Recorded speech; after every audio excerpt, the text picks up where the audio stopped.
Shalom, friends, and welcome back to the 27th day of Elul. Today we're talking about compassion as love. Compassion means transcending our own comfort zone out of love for another. It's not simply feeling pity or empathy.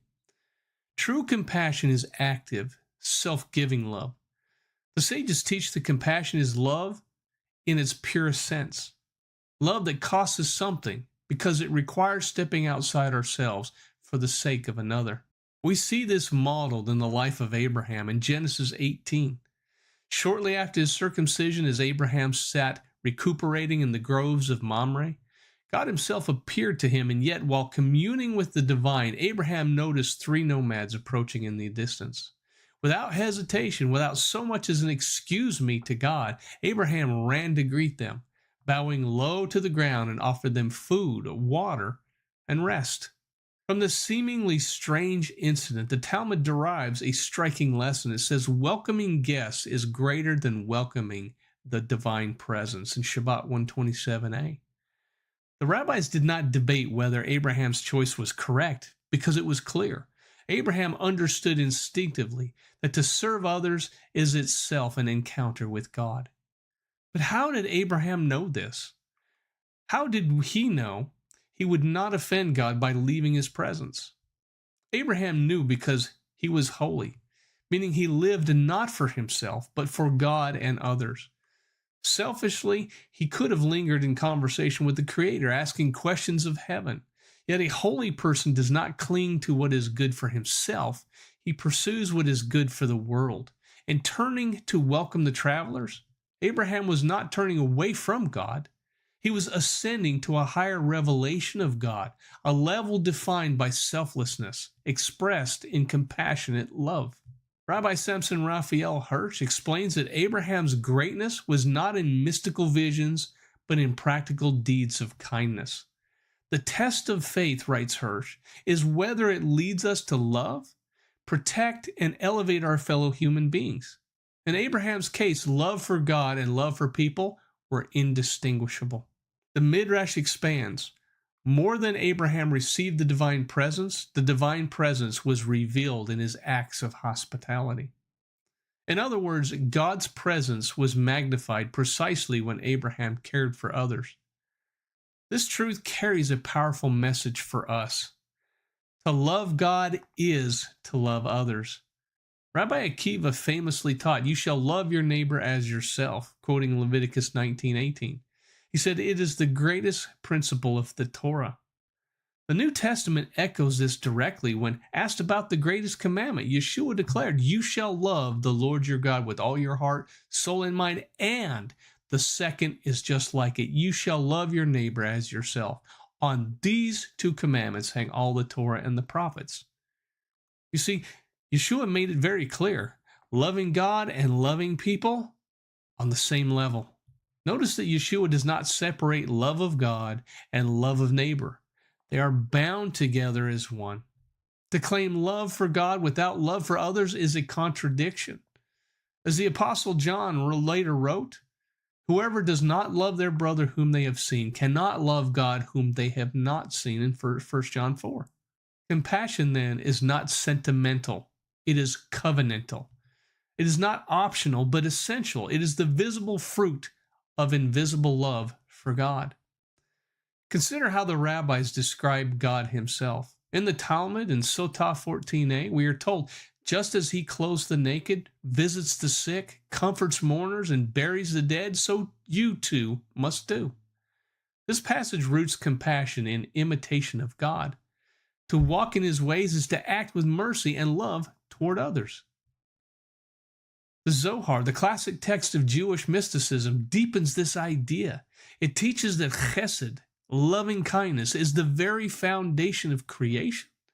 The world is built on chesed. Compassion is not just a virtue.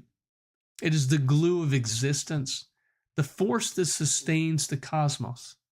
When we act compassionately, we align ourselves with the very energy by which God upholds the world.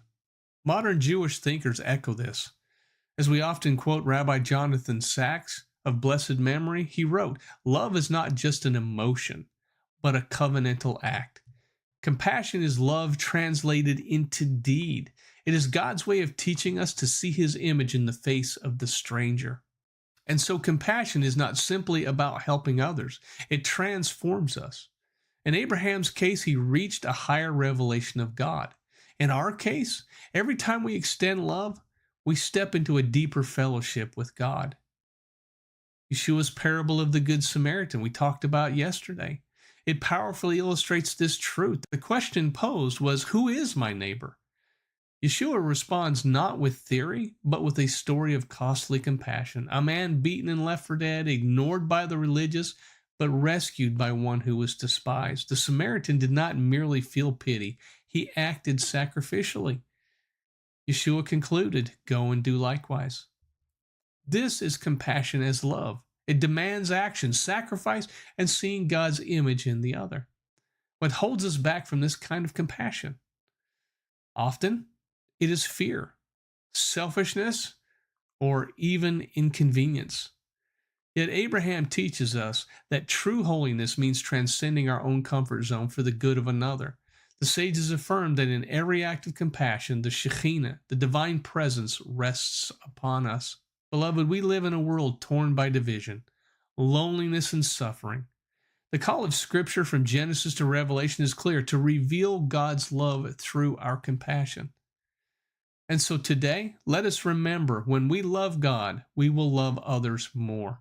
And when we love others, we ascend to a higher love of God. This is compassion as love, the purest form of holiness. Let us hear the sound of the shofar.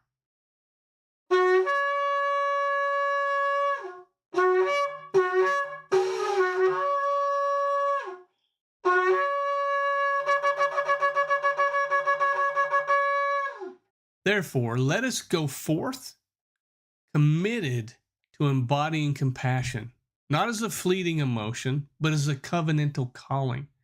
In every stranger we welcome, in every burden we bear, in every act of kindness we extend, we will find ourselves not turning away from God, but rising to meet Him in greater fullness.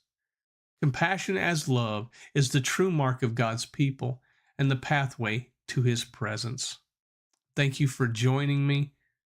Shalom and Litrot.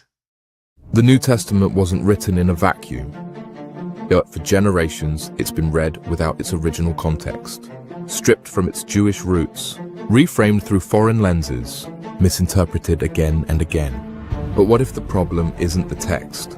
It's the lens we're using? We've been given a certain theological system through which to view the writings of the apostles.